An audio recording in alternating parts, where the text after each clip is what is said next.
Guys, how we doing? Welcome back to the channel and welcome to Bangkok Drag Avenue. Now, it might not look like there's a whole lot to see right now because I'm currently hiding from the blasting music, but you may be able to tell behind me, we're here to watch some racing. I already went around, checked out a lot of the cars.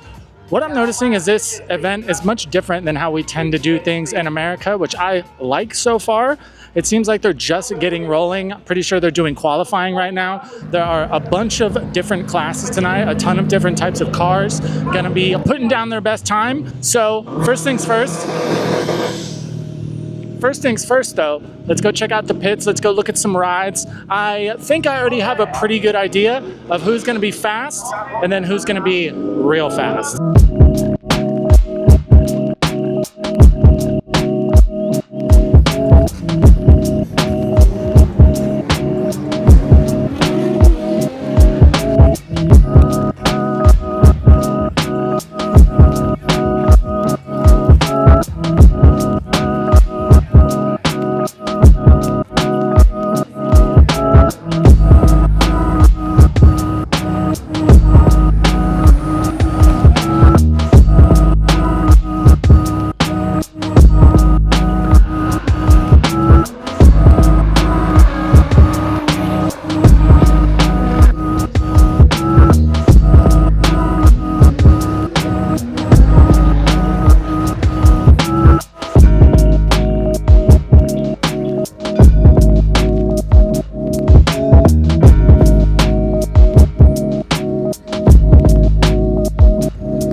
Noticing, like this green Civic you see behind me right here, is there is a front wheel drive class tonight, which I'm about. There is a lot of Hondas here, but so far from what I can see, this green one behind me for sure looks like the cleanest.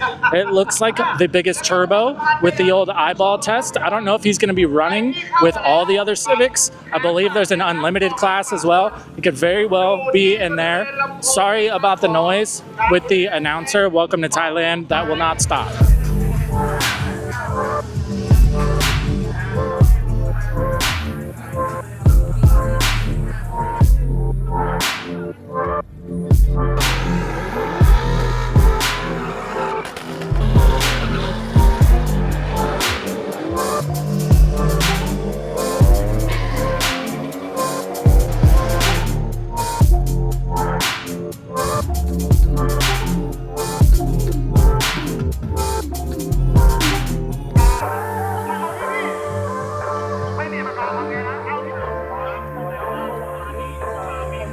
One thing that I love about these drag racing events in Thailand is just like anywhere else, Thailand gets different cars than other countries. There's some stuff we got at home that you don't see very often here. And a lot of the time, people that own really rare cars in America, they're not gonna go run them down the drag strip. But not that this doesn't exist in Thailand, but this STI right here has got a massive turbo on it, and you don't see these too often in Thailand, so it's cool to see somebody out here actually using it. Granted, STIs aren't necessarily known for drag racing, but there are some really fast ones out there, and judging from what I see, that's a massive snail that's stuffed under that hood, and if it's all-wheel drive too, this thing is probably going to be a beast. So my call for who's going to be fast tonight. So I've got these 240s right here, and there's actually a Gen 2 Skyline, I believe. The white one right there, it's an older Skyline. These all have massive drag tires on them. You don't see these. We've also got the red Safiro over here.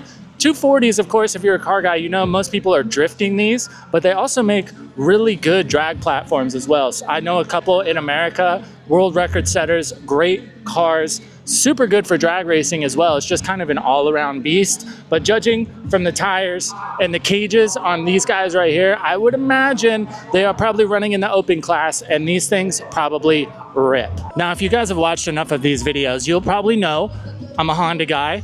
And speaking of Hondas, there's another very important surprise that I have for you guys a bit later in the video. But speaking of Hondas, as well as cars that are pretty rare to see in Thailand, right here, So in the Honda world, this car is pretty divisive, minus you talking about the JDM specific ones. In America, we call this the RSX. I'm pretty sure everywhere else it's known as an Integra still. The DC5, I'm pretty sure, is the chassis code. You don't see these very often in Thailand. As a matter of fact, I think this might be the first one, if not the second one, maybe I've seen. It's hard to tell where it's from just looking at it. Maybe we can look at the glass and see if it is a JDM import. If it is an import, that's crazy because there is a 300% duty tax on imported cars in Thailand. So this car will be at least 3 times the price of what the MSRP would be. Super cool. This one is very clean, so I'm not sure if it's going to be running tonight, but still super cool to see. I personally love these. I had a red one back home. I love them. Some Honda guys hate them though. I don't really get it.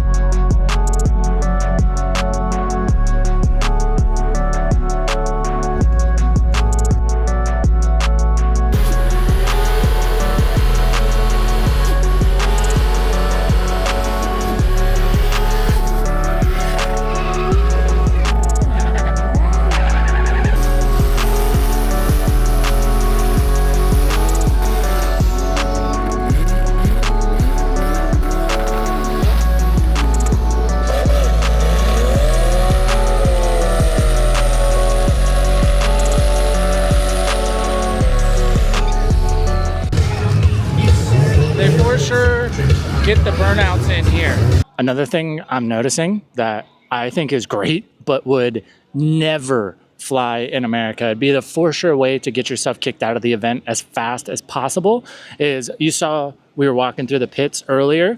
So it's just a big parking lot, right? So instead of coming here on a test day, or I'm sure they do that too, but to make sure everything's dialed in, there's multiple cars who are just doing pulls in the parking lot.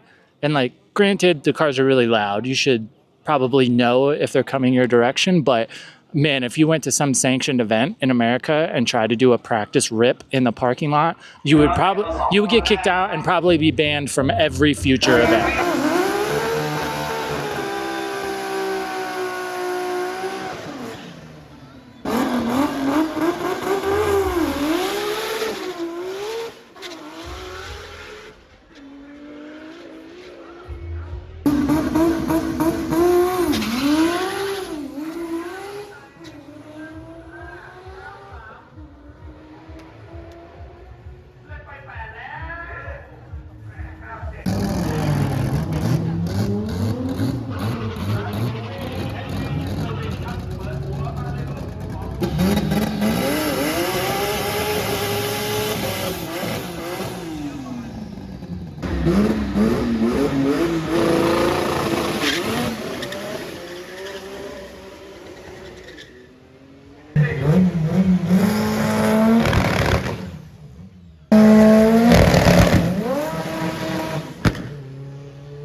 So my bad about the change in camera as well as audio quality. I forgot to charge my main camera. What can you do at this point? We know pretty much worst content creator on the face of the planet. But as I'm sure you've seen, there's some fast cars here. Like I knew there was gonna be some quick cars for sure, but I mean some dude, a guy in that gray 180 already went in 8.8, which is moving. Multiple guys under 1.5 60 foot, which is moving. So I've for sure noticed a lot of differences to drag racing here as opposed to back home in America. Granted, this is like a grassroots type of event. This isn't like some NHRA, you know, huge deal. For the most part, these are just normal dudes, friend groups that build cars for fun. But one thing that is the same that I absolutely love, and it just screams car guy the world over. This is very much a thing back home too, especially at like motocross races, drag racing, things like that.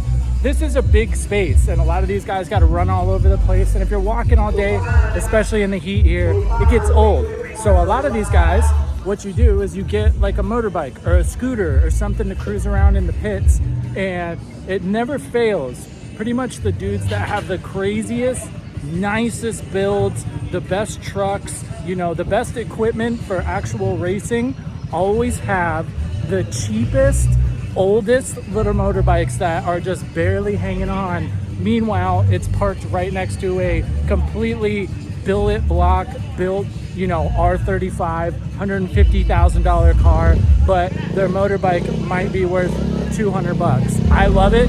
That's definitely a thing back home too, and it is the exact same thing here. Some of these cars that you've seen that are super trick and really nice and probably cost $100,000 to build easy are the same guys that are riding around on the complete beater motorbikes. I love it.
Well, boys, it sucks, but at the same time I like it. A thing with these grassroots type events is they tend to not have all the equipment that other events might have, right? So unfortunately, about halfway down the track, somebody threw a rod, oil got under the tires, got into the wall, really thrashed the track. So they're gonna call it for tonight and have to come back. But before we go, say hello to the new wheels. I know it's dark, can't see it very well, but you will for sure be seeing it in more videos. Tempus TV is now mobile. It means we can go where we want, when we want, don't have to wait for rides, don't have to pay for taxis. So that is amazing content wise, and just freedom wise, I'm sure I don't have to tell you, having a car is a game changer. To the people that made this possible, I know you're more than likely watching. I cannot thank you enough. This was kind of the maiden voyage of going and doing something and taking it for a second test drive. I drove it pretty far to bring it home, but you know how it is when you buy a new used car. you don't really get to enjoy it initially because you're worried about the fact that you missed something. But so far, knock on wood, it's been great. But we're gonna get out of here. Thank you guys so much for watching. We will be back at more events here. I can promise you that. We'll see you later.